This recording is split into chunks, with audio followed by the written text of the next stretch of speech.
Hello বন্ধুরা, আপনাদের জন্য নতুন গল্প বস্তির মেয়ে মাফিয়ার ক্রাশ। অনেক রোমান্টিক একটি গল্প। চলুন দেরি না করে এখনই শুরু করা যাক। পর্ব ৭। আমরা সবাই জাফরের লোক। ও, তোরা ওই হারামিটার লোক? তোর সাহস তো কম না, তুই আমাদের বসকে হারামি বলছিস। আজকে তোকে মারবো যে তোর নিজের নামটাই ভুলে যাবি। তাই নাকি? তা তোদের বসকে গিয়ে আমার নামটা বলিস, তাহলে বুঝতে পারবি আসলে আমি কে। এত কথা শুনতে চাই না। এই তোরা একে একটু সামলাতে থাক, আমি ততক্ষণে বসের সাথে কথা বলি। কিছুক্ষণ পরে ওই লোকটা কথা বলে এসে দেখে ওর সাথে থাকা বাকি লোকগুলো মাটিতে শুয়ে আছে।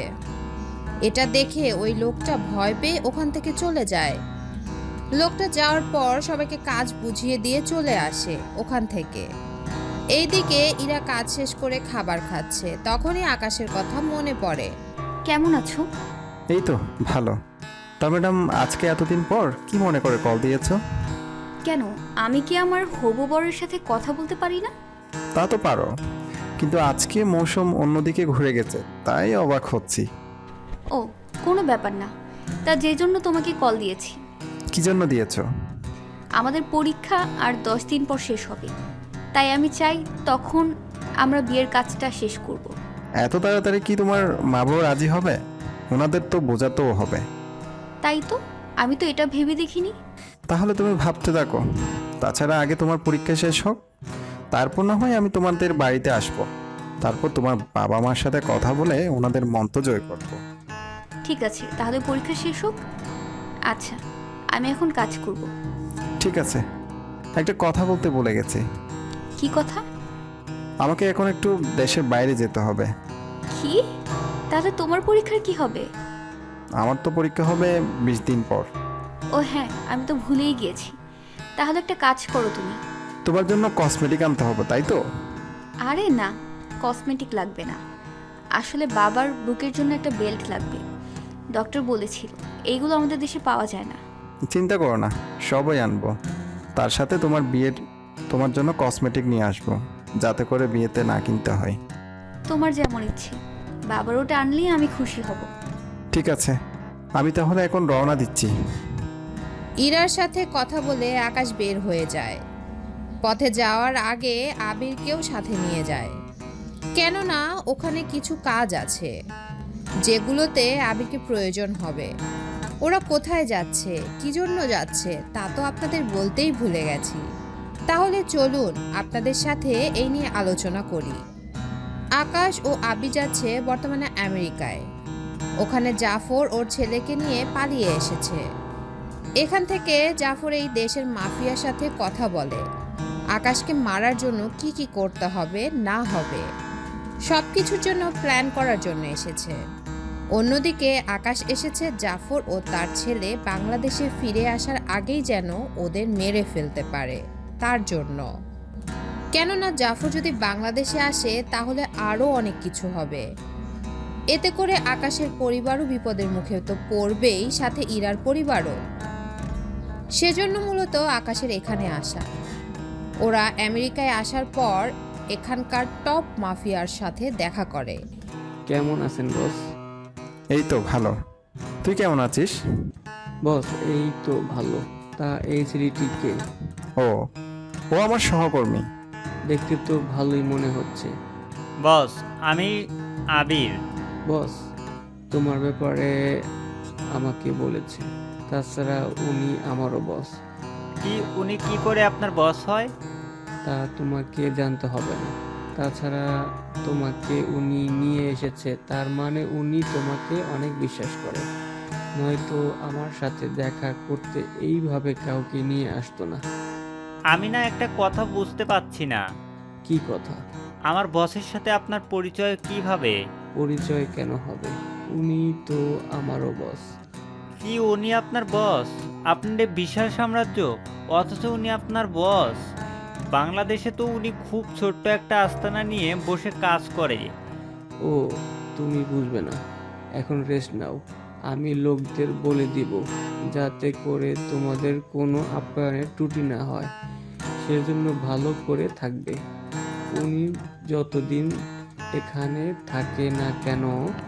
ঠিক আছে। পরের দিন সকালে আকাশ, রবি, আবির ওরা তিনজন একসাথে যায় জাফরের সাথে দেখা করার জন্য। জাফর ওর ছেলের সাথে ওই দেশেরই আরেকটা মাফিয়া, ওরা মোট 6 জন মিলে একটা মিটিংয়ে বসে। এই মিটিংয়ে কি কি হচ্ছে না হচ্ছে তা আপনারা খুব ভালো করেই জানেন। এখন যে কথাটা বলার ছিল, আপনারা ওদের এই কথাগুলো খুব ভালো করেই পড়বেন, কেননা যদি গুলিয়ে ফেলেন তাহলে এরপর থেকে কিছু বুঝবেন না। তাহলে চলুন ওদের 6 জনের মধ্যে কথোপকথনগুলো শুনি। ওরা 6 জন বসার পর আলাপ করতে থাকে। তোমার সাথে পরিচয় করিয়ে দিই। উনি মিস্টার আকাশ, আমার বস, আর উনি বসের সেক্রেটারি। ওনারা এখানে একটা কাজে এসেছে, তাই তোমরা ওনাদের কোনো ক্ষতি করবে না। আমিও কোনো ঝগড়া করতে আসিনি। আমার কিছু লোক এসেছে, জাফর, রকি, ওনারা এখানে কয়েকদিন থাকবে, তাই তোর লোকদের বলে দিবি ওদের যেন কোনো ক্ষতি না করে। তা না হয় করব না, কিন্তু এরা কারা? ওই তোকে আমি পরিচয় করিয়ে দেওয়ার জন্য আনিনি, এখানে শুধুমাত্র বলার জন্য, যাতে তুই সাবধান থাকিস, আমার লোকদের সাথে ঝামেলা না করিস। ঠিক আছে। তা ওরা কে, চিনলাম না তো। বললাম না উনি আমার বস। কি, এই লোকটা তোর বস? এটা কি করে সম্ভব? তুই তো এই মাফিয়ার বস। হ্যাঁ, কিন্তু আমি এখানকার বস হলেও উনি আমার বস। একটা কথা বলার ছিল। এই যে, তুই কেন আমাদের মাঝে কথা বলতেছিস? চুপ করে থাক, এটা আমাদের মধ্যে কথা, তাই বাইরের কেউ কথা বলবে আমি তা সহ্য করব না। কি তোর এত বড় সাহস, তুই আমার বাবাকে? কথাটা বলা মাত্রই রবি উপরে হাওয়ার মধ্যে একটা গুলি করে। এতে করে রকি ভয় পেয়ে চুপ হয়ে যায়। একদম উঁচু গলায় কথা বলবি না, নয়তো তোর কি হাল করব তুই নিজেও জানিস না।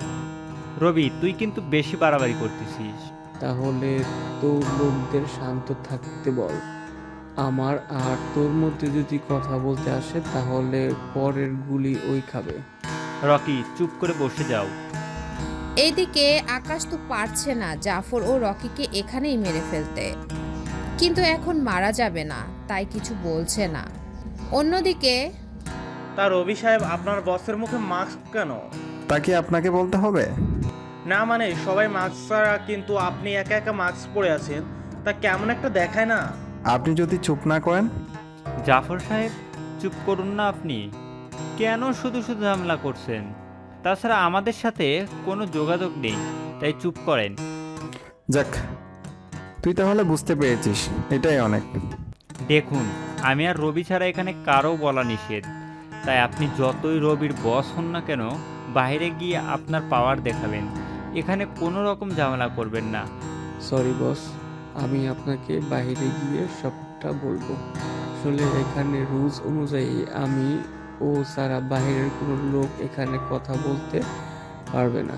যদি বাইরের কেউ কথা বলে তাহলে তাকে গুলি করে মেরে ফেলা হয়। আপনি আর উনি তো নতুন, তাই আপনাদের জন্য এইগুলো মাফ করা হয়েছে, পরবর্তীতে কিন্তু মাফ করবে না। বুঝতে পেরেছি। তাহলে ডিল ওকে তো? ঠিক আছে, তবে তার লোক জাফর ও এই ছেলেকে সাবধান করে দিবি। একটু আগে যে কাজ করেছে, যদি তো নতুন মেহমান না হতো তাহলে আজকে ওদের লাশ এখান থেকে যেত। কি, তোর এত বড় সাহস? তুই আমার সামনে আমাকেই মারার হুমকি দিস? রকি উঁচু গলায় আরও কিছু বলতে যাবে, তখনই পর্বটি কেমন লেগেছে কমেন্ট করে জানাতে ভুলবেন না। দেখা হচ্ছে নতুন পার্টে, ততক্ষণের জন্য বিদায়।